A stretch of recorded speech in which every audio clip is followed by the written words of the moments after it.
हाँ जी दोस्तों, so welcome back. अब तो लास्ट क्लास फिर खत्म हो जाएगा आपका इंट्रोडक्शन टू ये वाला course plus introduction to companies खत्म हो जाएगा। मेरा इंट्रोडक्शन तो खैर आप देख ही चुका। अच्छा एक बात बताओ, कुछ बातें अब ऐसी करने वाले हैं जो कि इंपॉर्टेंट है। जैसे कि देखो, आपका फोन पुराना हो गया तो आपने फोन छोड़ दिया। क्यों छोड़ दिया? क्योंकि वो हैंग होने लग गया था, कैमरा पुराना हो गया था, रैम पुरानी हो गई थी, बात बात पे दिक्कत देने लग गया था। ऐसे ही जब हमारे देश में गवर्नमेंट को लगा कि यार कंपनीज एक्ट 1956 हुआ करता था पहले, 1956, अब तक 56 की तरह, अब तक 56 भी आ चुकी है, फिर 3 आई है क्या पता नहीं, चलो बता देना। अच्छा अब क्या हुआ, 1956 से एक एक्ट चला आ रहा है, चलता जा रहा है। अब क्या हुआ, गवर्नमेंट को लगा कि यार ये एक्ट तो बहुत पुराना हो चुका है, एक काम करते हैं नया एक्ट लेके आते हैं। वो नया एक्ट लेके आए पिक्चर में। जैसा आपका फोन पुराना हो जाता है तो सर पुराने एक्ट को क्या किया, OLX पे बेच दिया? जी नहीं, पुराना एक्ट अभी चल रहा है क्योंकि ये वाला एक्ट अभी पूरा फोर्स में नहीं आया है। कंपनीज एक्ट 2013, कंपनीज बिल क्यों लिखा है सब बताऊंगा। जिन मेरे घनिष्ठ मित्रों ने, मेरे दोस्तों ने पहली क्लास देखी है उनको ये और अच्छे से समझ आने वाला है, क्योंकि मैंने थोड़ा सा और बताया था। चल कोई बात नहीं, अगर नहीं आ रहा तो इट्स ओके, हम आगे बताएंगे आपको। अब आप कहोगे सर ये क्या कर रहे थे, बाल सेट कर रहे थे? अरे नहीं, सिग्नल ले रहा था यार, यहाँ से सिग्नल आता है ना, हाँ सिग्नल ले रहा था। अब देखो अब टीचर है, जादू है धूप। अब चलो यहाँ पे आओ। कंपनीज एक्ट 1956 चल रहा था, आपके फोन की तरह बहुत पुराना हो गया, फिर आप लेके आए कंपनीज एक्ट 2013। अब चलो उसके बारे में बात कर लेते हैं कि सर कंपनीज एक्ट 1956 चल रहा था, इसको पता देखो कितनी बार इसे अमेंड किया इन लोगों ने, कितनी बार इसमें चेंजेस लेके आए। चेंज आया 1963 में, 74 में, 1977 में, 85 में, 88 में, 99 में। उसके बाद फिर ये जे ईरानी रिपोर्ट लेके आए 2004 में, फिर ये लेके आए 2009 में। अब फाइनली जाके इन्होंने सोचा कि यार इतने सारे चेंजेस करने के अलावा आपने फोन लिया, फोन लेने के बाद आपने सब कुछ बदलवा दिया, उसका टच बदलवा दिया, बॉडी बदलवा दी, कैमरा बदलवा दिया, बैटरी बदलवा दी। आपके घर वालों ने कहा यार इतना तामझाम कर रहा है, नया फोन ही ले ले। फिर आप सोचते हो अरे इसी चीज का तो इंतजार कर रहा था मैं कि आप बोलो। तो अब क्या हुआ, सेंट्रल गवर्नमेंट ने ले लिया नया फोन, एक बिल प्रपोज हुआ। सबसे पहले कभी भी अगर एक्ट बनता है तो क्या होता है, अच्छा एक और चीज, इसका मतलब जहां भी हम यूज करते हैं प्रीवियस कंपनी लॉ, तो इसका मतलब ये होता है। और इससे पहले एक हुआ करता था कंपनीज एक्ट 1913 सॉरी,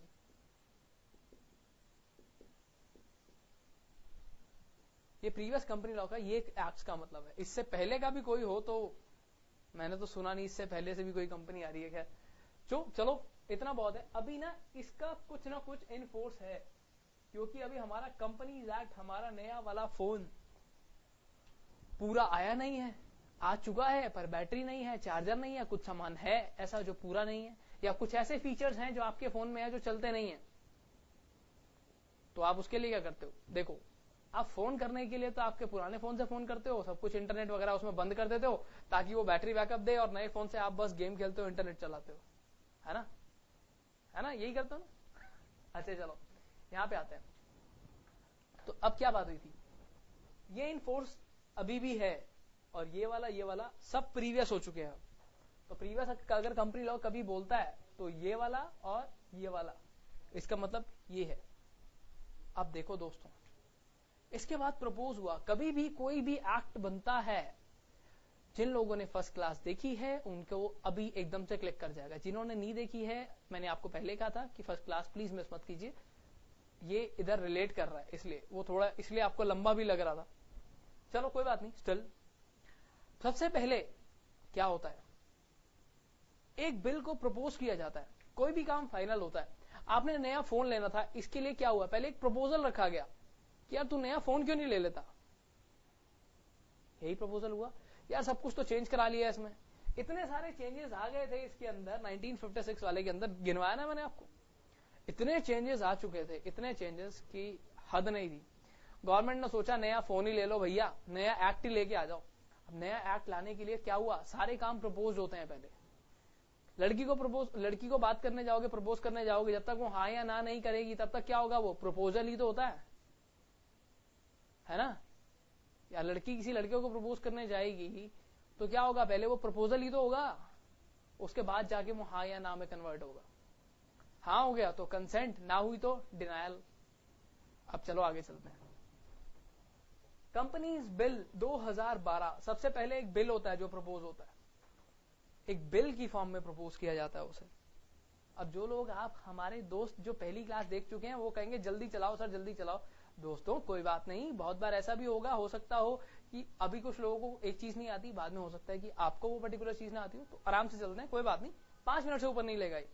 उसके बाद क्या होता है, वो दोनों हाउसेज ऑफ पार्लियामेंट में जाता है। दोनों हाउस ऑफ पार्लियामेंट मतलब लोकसभा राज्यसभा, जैसे जीएसटी चल रहा था है ना, लोकसभा राज्यसभा दोनों में जाके पास होता है। उसके बाद वो आता है प्रेसिडेंट के पास, प्रेसिडेंट उस पर साइन करते हैं, बड़े बड़े साइन करते हैं उस पर। उसके बाद उसे नोटिफाई करवाया जाता है। नोटिफाई मतलब ऑफिशियल गैजेट में आता है, वो पब्लिश होता है। अब जब वो पब्लिश होगा उसके बाद वो आ जाएगा। देखो पब्लिश होने से क्या मतलब है, हम बहुत बार देखते हैं कि पेट्रोल के दाम आज रात से लागू, आज रात से पेट्रोल के नए दाम लागू, आज रात से पेट्रोल आधा रुपए महंगा हो जाएगा, 50 पैसे महंगा हो जाएगा, और डीजल 1 रुपया महंगा हो जाएगा। वो कब होता है, वो उसने बोल तो आज दिया, रिलीज तो आज कर दिया, बट इफेक्टिव कब से होगा, आधी रात से। देखो ऐसे ही लॉ में होता है, नोटिफाई तो वो हो जाएगा बट उसके ऊपर डेट लिखी होगी कि ये इस डेट से फोर्स में आएगा। जैसे उसने अनाउंस कर दिया, बट महंगा कब से होगा, आधी रात के बाद से, तो हम पहले ही जाके पेट्रोल भरा लेते हैं ना।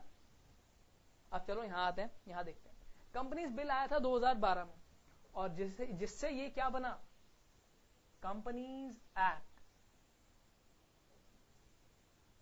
2013 सर क्या बात कर रहा हूं, हाँ जी। उसके बाद ये बना कंपनीज एक्ट 2013। अब ये सारे काम हुए होंगे उसके लिए, सारे काम हुए तो देखो, आओ देखते हैं किस डेट पे क्या काम हुए।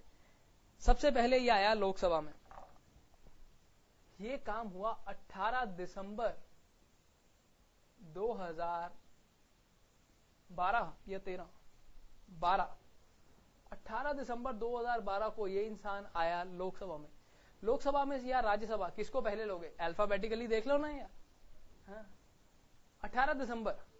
अब आपको पता ही है हमारे देश में कितना टाइम लगता है एक चीज को एक जगह पे अप्रूव कराने के लिए, कितना टाइम लगा होगा, पूरे एक अटेम्प्ट के बराबर लगता है। अगला यहां पे आया तो ये आया 8 अगस्त 2013।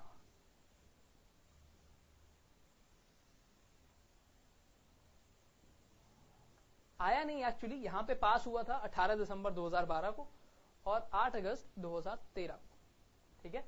लोकसभा से पास हुआ, फिर राज्यसभा से, फिर आएगा प्रेसिडेंट के पास साइन करने के लिए। तो प्रेसिडेंट ने साइन किए थे 29 तारीख को, 29 अगस्त।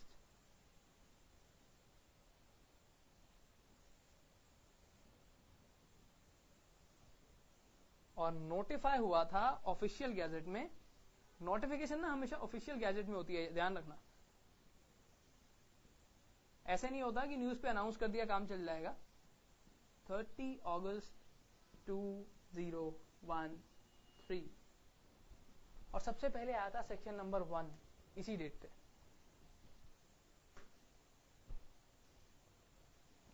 उनतीस तारीख 30 तारीख ये फंडा था। पेपर में वो आपसे पूछ सकता है explain give us a background of companies act 2013। तो ये सब चीजें उतार के उसे दे देना और साथ में 3-4 चीजें और भी बता देना कि एक्ट के अंदर क्या है। सबसे पहले होते हैं सेक्शन, सबसे पहले क्या होते हैं सेक्शंस, सेक्शन के बाद होता है सब सेक्शन, फिर होता है क्लॉज, फिर होता है सब क्लॉज।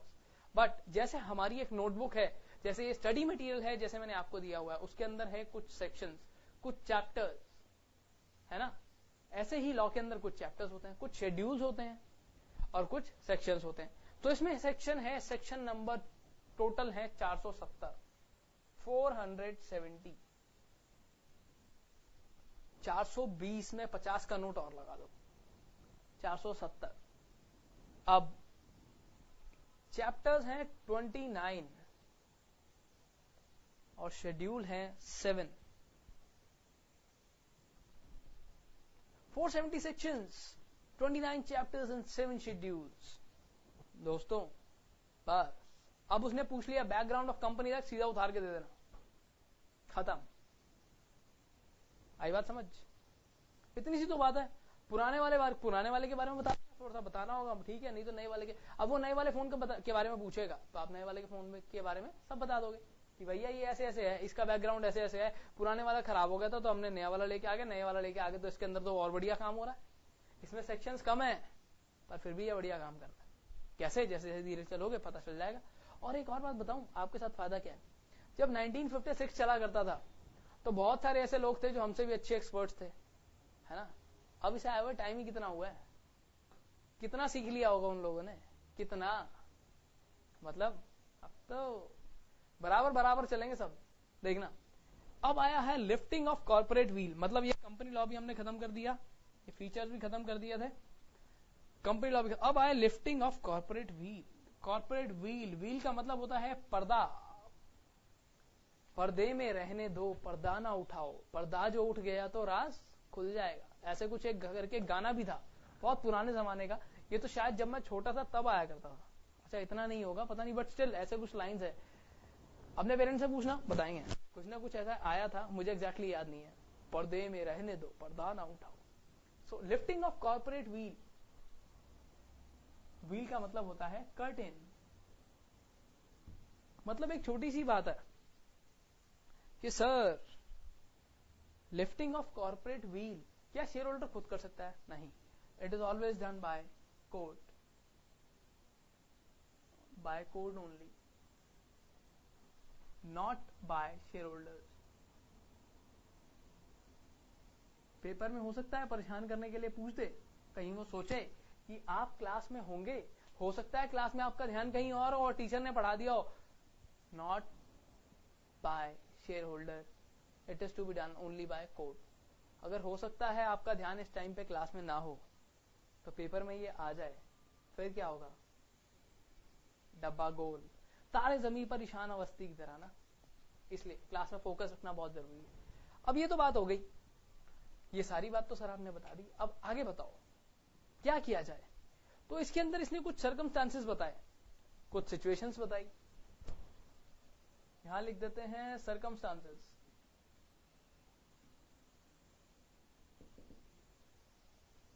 कि कब कब क्या होगा, कब कब पर्दा उठाया जाएगा। पर्दा किस किस के बीच में? देखो आपको मैंने बताया था ये होते हैं मेंबर्स, पब्लिक शेयर होल्डर्स, ये क्या करते हैं? पैसा लगाते हैं, इन्वेस्ट करते हैं। और ये होता है मैनेजमेंट, जो क्या करता है? कंपनी रन कर रहा है, जो कंपनी को चला रहा है। इन दोनों के बीच में ये पर्दा है, ये लोग चेंज हो जा रहे हैं, बट इन्हें क्या पता कंपनी कौन चला रहा है। जिस इंसान ने कंपनी बनाई क्या पता वही चला रहा हो, क्या पता कोई और चला रहा हो। क्या आपको पता है कि आपने अगर एक कंपनी के शेयर्स खरीदे हुए हैं, लेट अस से कोई भी कंपनी आप अज्यूम कर लो, कि क्या आपको पता है उस कंपनी में कितने इंप्लॉयज हैं, कितने लोग हैं, कौन सा बंदा क्या क्या काम करता है? क्या आपको सारी बातें पता है? नहीं, आधी भी नहीं पता यार। हमें यह भी नहीं पता कि उस कंपनी में इंप्लॉयज हैं कितने। हो सकता है टॉप लेवल मैनेजमेंट के आप 3-4 लोग बता दें, हो सकता है, ठीक, अच्छा ठीक है। जो ब्रांड्स हैं बड़े बड़े, उसमें तो आपको पता होगा कि हाँ ये टाटा है, इनके बोर्ड ऑफ डायरेक्टर्स में ये है। नहीं है तो धीरे धीरे पता चल जाएगा, जैसे जैसे आप ट्रेनिंग पीरियड में आएंगे तब आपको पता चलना शुरू होगा। बट यहां पे अभी क्या है? इट वॉज क्लियरली एज्यूम्ड कि ये क्या है? इट्स अ कॉर्पोरेट व्हील, जो क्या करती है? मैनेजमेंट और शेयर होल्डर्स को अलग अलग रखती है। कंपनी कौन चला रहा है? वो इधर है, पर्दे के इधर। और पर्दे के इधर कौन है? जिसने पैसा लगाया, ठीक है। जो शेयर होल्डर है उसे किससे मतलब है? उसे बस ये है कि मेरा मार्केट प्राइस बढ़ेगा तो मुझे फायदा होगा यार। और उससे जो कंपनी का मैनेजमेंट है उसे क्या चाहिए? मैक्सिमम रिटर्न चाहिए। प्रॉफिट चाहिए उसे।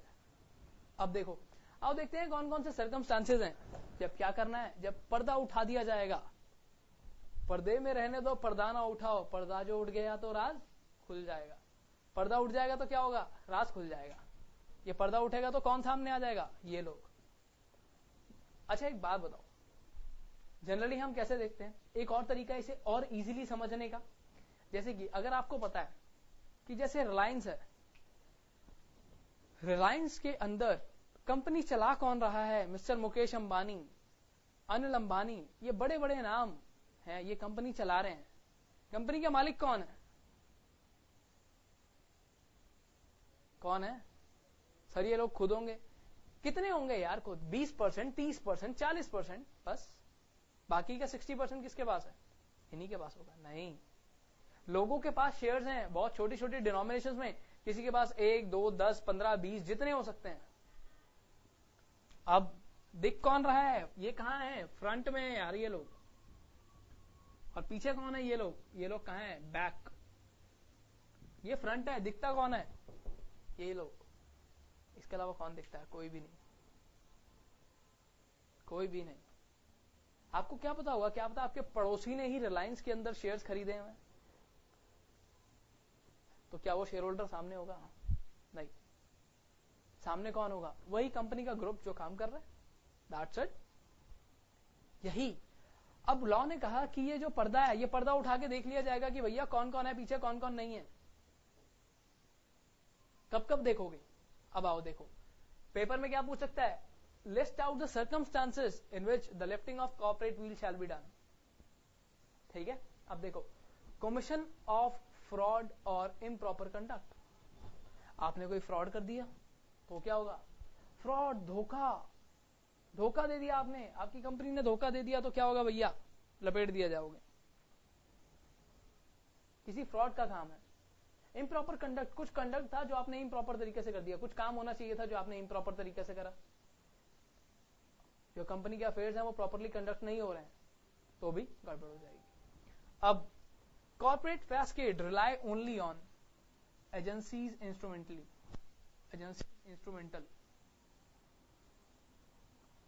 इंस्ट्रूमेंट आएगा ये, बल्कि खाली।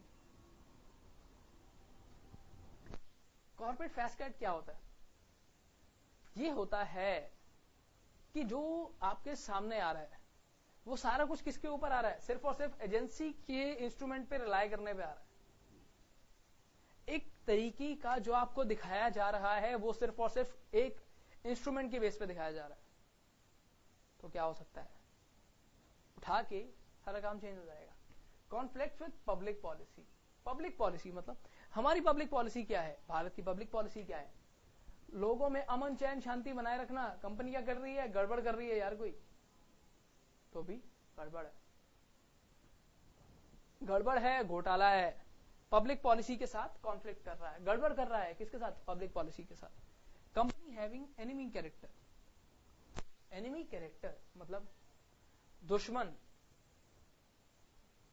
अच्छा इसका एक केस आया था, बताता हूं, ये कहां डिसाइड हुआ था, ये आया था डालमियर कंपनी लिमिटेड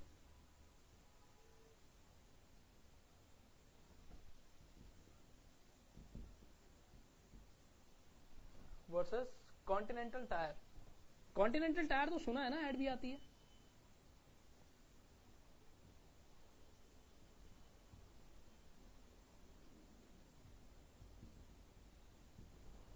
अब क्या हुआ, एक कंपनी ऑपरेट करती थी जर्मनी में और एक थे उसके दुश्मन, और जो दुश्मनों की कंपनी वहां पे चल रही थी तो उसे ऑपरेट कहां से किया जा रहा था, जर्मनी से। तब उन्होंने क्या किया, पर्दा उठा के देखा कि भैया ये तो वहां के लोग हैं और यहाँ पे कंपनी चला रहे हैं, बाहर करो। ठीक है, जैसे इंडिया पाकिस्तान, गड़बड़ है ना। आपको पता है पाकिस्तान के लोग इंडिया में इन्वेस्ट नहीं कर सकते और इंडिया के लोग भी पाकिस्तान में इन्वेस्ट नहीं कर सकते, ऐसा भी है। Daimler company limited versus Continental tyre and rubber company में ये फैसला आया था, कंपनी हैविंग एनिमी कैरेक्टर, तो क्या होगा, लिफ्टिंग द कॉर्पोरेट व्हील। अब देखो आगे, purpose is to avoid tax. Tax चोरी करना अगर आपका पर्पस है, अगर आप सोच रहे हैं कि टैक्स चोरी कर लेते हैं, कितने लोग भारत में टैक्स भरते हैं, बहुत कम, बहुत कम। अगर आपका पर्पस ही ये है कि आपने क्या करना है भैया, टैक्स चोरी करना है, अवॉइड टैक्स, इवेड टैक्स, मतलब समझ, अवॉइड मतलब आप इग्नोर मार देते हो, इवेड मतलब चोरी करते हो, तो क्या होगा, लिफ्टिंग द कॉर्पोरेट व्हील। फिर से अब उसके बाद क्या है, अवॉइडेंस ऑफ वेलफेयर लेजिस्लेशन। अब ये क्या होता है सर, वेलफेयर लेजिस्लेशन, ये नाम तो पहली बार सुना है। कोई बात नहीं, आज पहली बार सुना ना, सबने एक अधिकारी का नाम पहली बार सुना होता है, कोई बात नहीं, चुकी हम आपको बताते हैं कि जैसे वेलफेयर लेजिस्लेशन, मान लो ये कंपनी है, इसमें कुछ एम्प्लॉयज थे, इनको चाहिए था बोनस। बोनस क्या है, मजदूर का हक है, एम्प्लॉयज को बोनस मिलता है दिवाली पे। अब क्या हुआ, इन्होंने बोनस देने के लिए मना कर दिया, इन्होंने कह दिया भैया ये बोनस है ना अब रिड्यूस किया जाएगा। तो वेलफेयर लेजिस्लेशन के चक्कर में क्या हुई, गड़बड़ हो गई। तो ये केस में बताया गया कि भैया अगर ऐसा होगा तो क्या होगा, लिफ्टिंग द कॉर्पोरेट व्हील। पता चला जो कंपनी का मालिक है वही वहां पे क्या है, मजदूर यूनियन का हेड है ना। तो आपको क्या पता पीछे से मालिक कौन है, तो पर्दा उठा दिया जाएगा और इन लोगों को निकाल लिया जाएगा बाहर। Company has abused it's corporate status personality. Company ने अपनी पर्सनालिटी को अब्यूज किया है। कैसे की, कंपनी ने अपनी पोजीशन का गलत फायदा उठाया, कंपनी ने कुछ ऐसा काम कर दिया जो शायद इक्विटेबल नहीं था।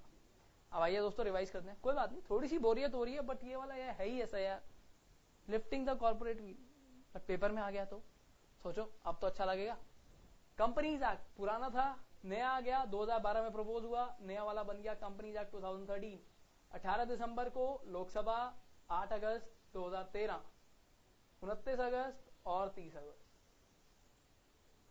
अच्छा इनमें से ना एक काम करो, याद नहीं होगा तो एक ये मेरी डेट ऑफ बर्थ बना दो और ये बना दो किसी और की डेट ऑफ बर्थ बना दो, किसी और फैकल्टी की, और ये दोनों तो आसपास ही हैं, है ना।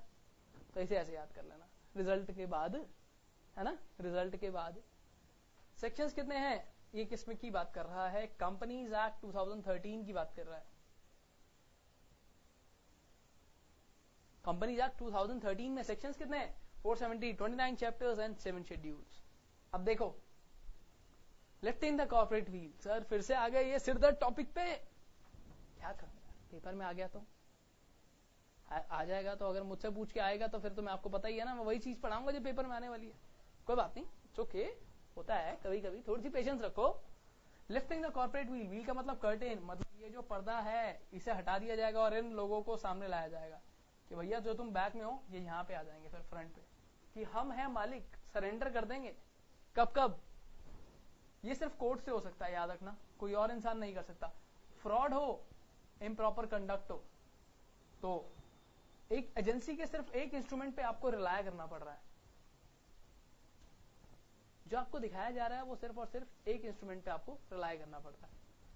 पब्लिक पॉलिसी, पब्लिक पॉलिसी का अगेंस्ट से हमारे को अमन चैन शांति से नहीं रहने दिया जा रहा है। ये आतंकवादी बुला के ना हमारे घरों के आसपास बम फाड़ रहे हैं, लोगों को नुकसान नहीं हो रहा है, पर क्या कर रहे हैं, जबरदस्ती स्लीपर सेल्स की पिक्चर देख के आ गए हैं अक्षय कुमार की और हमारे को परेशान कर रहे हैं।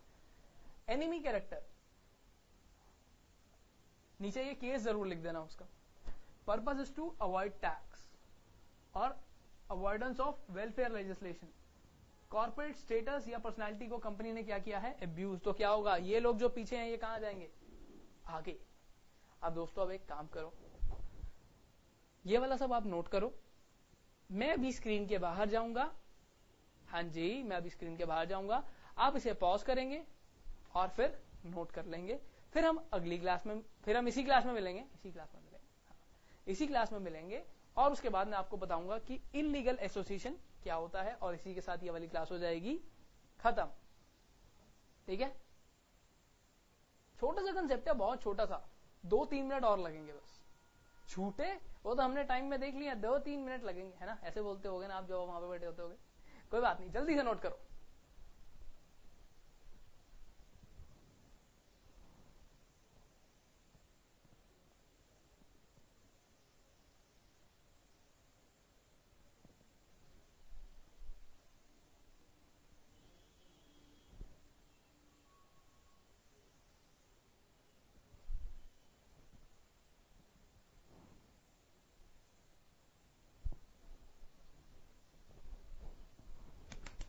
हाँ जी दोस्तों, सो वेलकम बैक। आप सबने नोट कर लिया ना? नहीं किया तो बैक करके पॉज कर लेना प्लीज। जल्दी से इसको रब करते हैं, फिर पढ़ते हैं इलीगल एसोसिएशन के बारे में। अच्छा, सारा नोट करके आए थे ना? पता चले आधा ही करके आए हो। अगर सारा नहीं किया तो अच्छा एक काम करते हैं, फिर मेरे को ये वाला भी चाहिए होगा, दोबारा से पॉज कर लो अगर नहीं किया तो। ये वाला भी चाहिए होगा, पॉज करो जल्दी। कब तक यहीं पे बोर्ड घुमाता रहूंगा? हाँ ठीक है।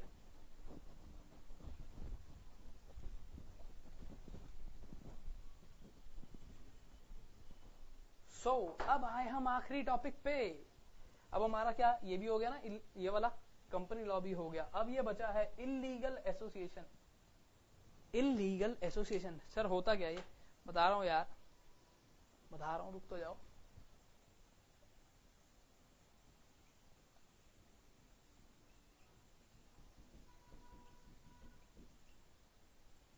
इलीगल एसोसिएशन, इसका मतलब क्या होता है कि कंपनी क्या कोई इलीगल काम करती है? क्या कंपनी कोई ऐसा काम करती है जो कि इलीगल है? जैसे कि कंपनी क्या करती है, बम बनाती है, हथियार बनाती है, AK-47 बनाती है और आतंकवादियों को सप्लाई करती है। क्या सर इसका मतलब ये है? अच्छा, यही सब आ रहा होगा ना दिमाग में कि कंपनी कुछ इलीगल काम करती है। कंपनी क्या करती है? कंपनी लोगों के घरों में चोरियां करवाती है, कंपनी लोगों को किडनैप करती है, सुपारी लेती है उनके नाम पे, है ना? तो ये सब आपके दिमाग में भी आ रहा होगा, पर दोस्तों ऐसा कुछ भी नहीं है। आइए आपको बताता हूं क्या है। ये है unincorporated company having large number of persons. ऐसी कंपनी जो इनकॉर्पोरेट नहीं हुई है, मतलब आपने कुछ लोगों ने मिलकर काम करना शुरू कर दिया और उसे क्या किया, इनकॉर्पोरेट नहीं किया। आपने कुछ लोगों ने मिलकर काम करना शुरू कर दिया, जैसे आपके दोस्त हैं, आप सबने मिलकर काम करना शुरू कर दिया। धीरे धीरे धीरे धीरे सर्कल बहुत बढ़ता गया, बहुत बढ़ता गया, बढ़ते बढ़ते वो 100 लोग, 100 लोग क्रॉस हो गए और आपने रजिस्टर नहीं करवाया और आप काम करे जा रहे हैं, करे जा रहे हैं, करे जा रहे हैं, है ना? अब क्या हुआ, ये कंसेप्ट आप पे एप्लीकेबल हो जाएगा। आओ देखो कैसे। ये क्या कहता है, नो पार्टनरशिप और एसोसिएशन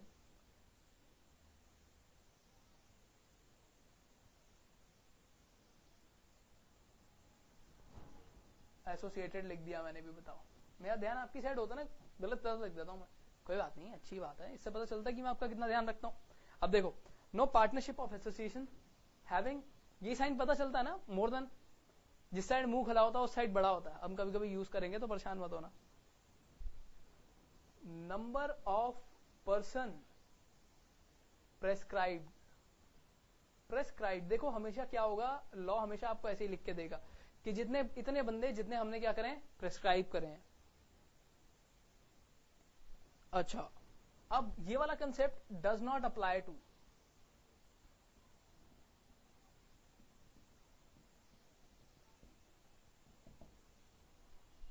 दो लोगों पे। और अब यहां पे ये भी देख लेते हैं, इलीगल एसोसिएशन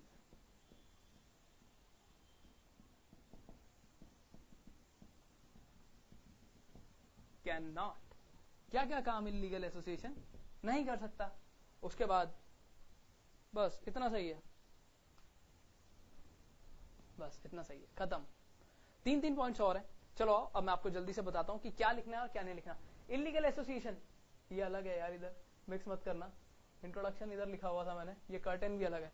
अच्छा, तो इलीगल एसोसिएशन का क्या मतलब है सर? इसका मतलब है एक ऐसा एसोसिएशन जो आपने बना लिया है, एक ऐसी कंपनी जो आपने बना ली है बट आपने फॉर्म नहीं की, रजिस्टर नहीं करी, इनकॉर्पोरेट करी ही नहीं, बट ऐसे ही सबने मिलकर काम करना शुरू कर दिया। तो लॉ कहता है इसे हम कहेंगे इलीगल एसोसिएशन। इलीगल, चाहे आप काम लीगल कर रहे हैं बट इसे इलीगल एसोसिएशन कहा जाएगा, समझे? अब देखो, कोई ऐसी आपने काम कर दिया, अनइनकॉर्पोरेटेड है, मतलब आपने रजिस्टर करवाया नहीं और कंपनी बना के आप चलाए जा रहे हो, चलाए जा रहे हो। इसमें क्या है, लार्ज नंबर ऑफ पर्सन है। Large number of person sir, कितना लार्ज? लार्ज बनाए जाओ, और ऐसा कुछ आती थी ना रणवीर कपूर की एड, मेक इट लार्ज, हाँ वही वाला large. Large number of person मतलब 100 पर्सन,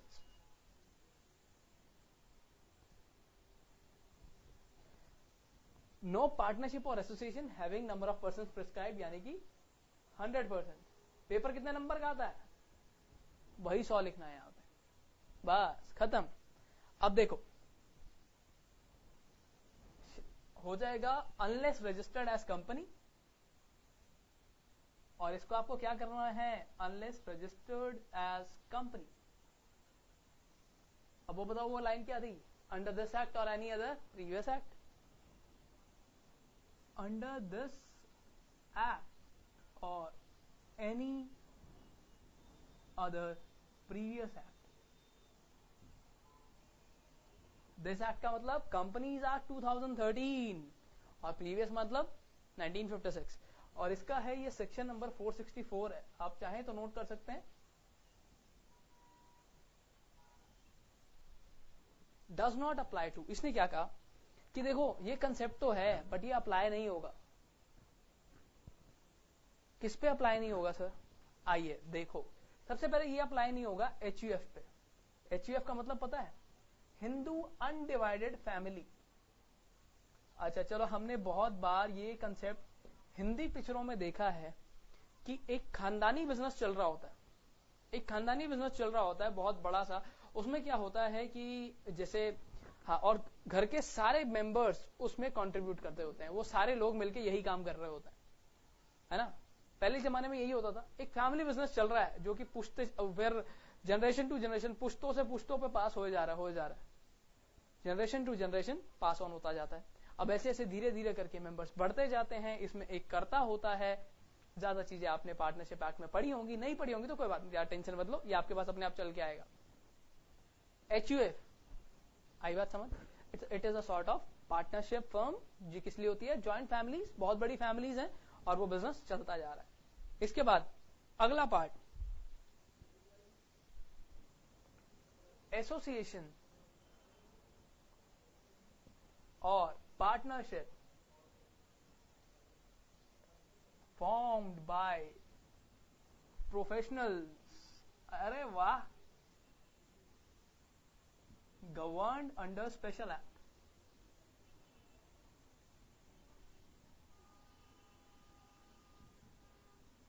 जब आप पास हो जाओगे आप अपने इंस्टीट्यूट के क्या बन जाएंगे, मेंबर, एग्जैक्टली आप वहां के मेंबर बन जाओगे। वो क्या कह रहा है, एसोसिएशन ऑफ पार्टनरशिप या फिर partnership form by professionals, professionals की हो, प्रोफेशनल्स ने बनाई हो, govern under special act. Institute की किताब उठा के देखना कभी, मॉड्यूल उसके ऊपर लिखा होगा govern by special act of parliament, वही स्पेशल एक्ट है ये, ठीक है। एक ये है एचयूएफ और एक है ये, इन पे ये अप्लाई नहीं होगा। तो पेपर में पूछ लेगा, okay, discuss the concept of illegal partnership and also specify it's scope, scope कह सकता है या फिर वो एरियाज कह सकता है। इलीगल एसोसिएशन लिख देगा और बोलेगा 5 नंबर का शॉर्ट नोट लिखो इस पे। अच्छा, इलीगल एसोसिएशन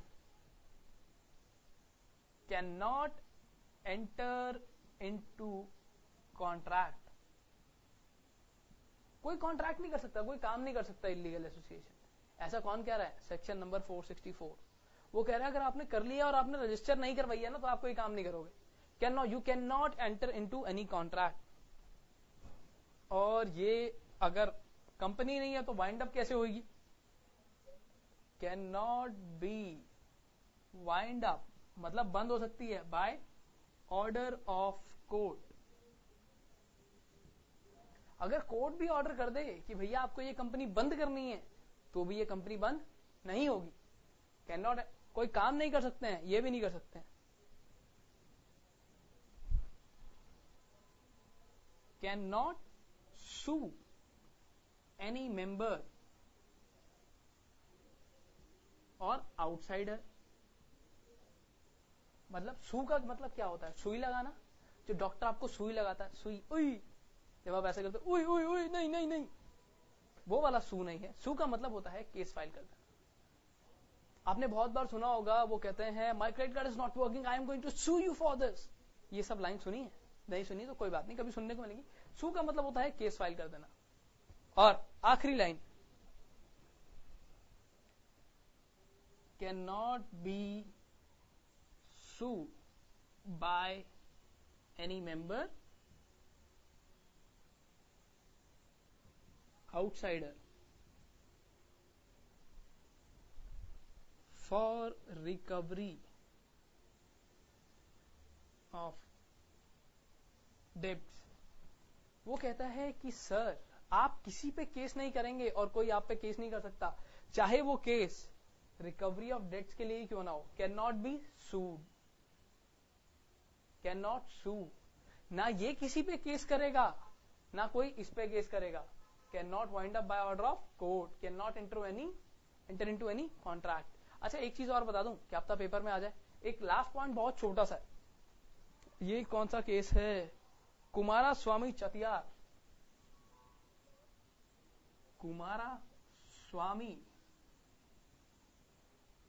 चतियार. ऐसे ऐसे नाम है ना, कई बार तो ना मैं भी भूल जाता हूं. वर्सेस अच्छा इनकम टैक्स ऑफिस.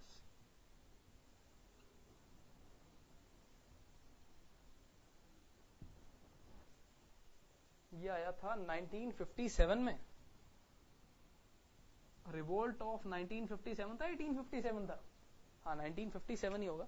अच्छा 56 जिस दिन जब ये एक्ट बना था ना उसके अगले साल ही आ गया था. लो अब इसने पता क्या कहा, चलो एक काम करो पहले ये वाला रिवाइज करो, ये आखिरी में बताऊंगा.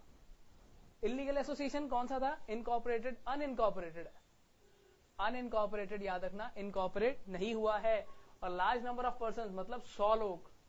100 तो ना सेक्शन में लिखा हुआ है, बट रूल पता है कितने कहता है? रूल कहता है 50. और साथ में जब आप लिखोगे ना तो यहां लिख देना रूल 10 से, रूल 10 में लिखे हुए हैं 50 members. Rule 10 of company miscellaneous rules 2014.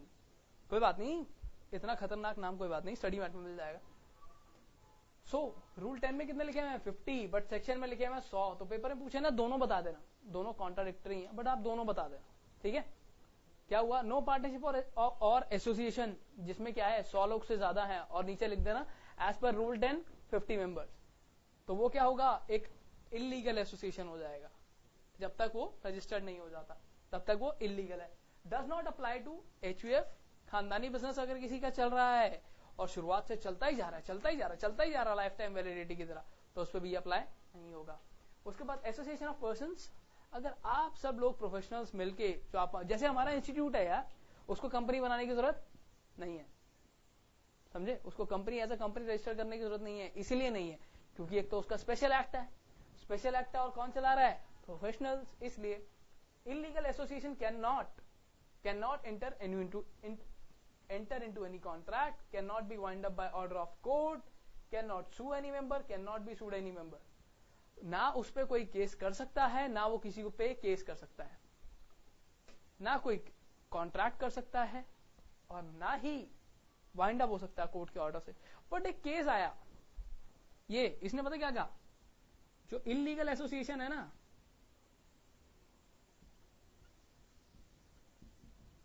अभी रुक जाओ, 1 मिनट की शांति रखो क्योंकि इसके बाद शांति रखनी पड़ेगी. इलीगल एसोसिएशन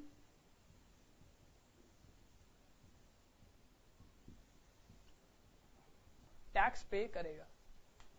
सर वो तो कोई काम ही नहीं कर सकता, कॉन्ट्रैक्ट ही नहीं कर सकता कुछ, और अच्छे लेवल पे तो सब कॉन्ट्रैक्ट के थ्रू ही होता है. अब क्या करें? जजमेंट आ गई.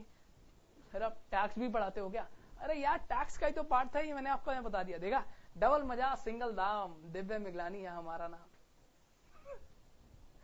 अच्छा अब शेरो शायरी बंद करते हैं, घटिया करता हूं मैं बहुत, तो अगली बार से नहीं करेंगे. सो दोस्तों देखो, मान लिया चलो ये क्लास बोरिंग थी, एक काम करता हूँ, एक जोक सुनाता हूँ. जोक तो खैर मैं आपको हर क्लास के एंड पे सुनाऊंगा. तो इससे क्या होता है, मतलब आप लोग फिर खुश हो जाओगे, फिर मुझे भी मजा आएगा कि हाँ यार मेरे स्टूडेंट्स एक्चुअली खुश हैं, और अगर हम खुश हैं तो सब बढ़िया. अब देखो क्या हुआ. सो शायद आपने सुना हो तो कोई बात नहीं, थोड़ा सा हंस के एडजस्ट कर लेना. एक बार क्या होता है कि 2 जुड़वा बच्चे होते हैं, एकदम ट्विंस, इतने ज्यादा ट्विंस कि कोई पहचान नहीं सकता. ट्विंस तो होते ही ऐसे. तो एक कोई उसके पापा घर पे आते हैं, कहते क्या हुआ, ये रो क्यों रहा है, ये चुपचाप बैठा हुआ है, ये रोए जा रहा है. सर्दियों का टाइम था, तो उसकी चाची बैठी थी. कहते हैं आपको नहीं पता, इसकी मम्मी ने ना गुड्डू समझ के इसको 2 बार नहला दिया. मतलब वो ट्विंस के चक्कर में उसने एक ही बच्चे को 2 बार नहला दिया था. वो भी ठंड में यार, बताओ, वो बेचारा इसलिए रोया जा रहा था। तो कोई बात नहीं, इतना बढ़िया नहीं था, चल कोई बात नहीं, आप थोड़ा सा स्माइल कर सकते हैं, ऐसे ही हंसते मुस्कुराते रहिएगा। अब हम मिलेंगे अगली क्लास में, जो कि होगी फॉर्म्स ऑफ बिजनेस। स्टार्टिंग की क्लासेस जैसे देख लो, बाद में तो फिर जैसे आपका मन करे। अब हम मिलेंगे अगली क्लास में, जिसका नाम होगा forms of business. Till the time, bye bye, take care, और ऐसे ही मुस्कुराते रहिएगा दोस्तों। बाद में मिलते हैं, बाय बाय।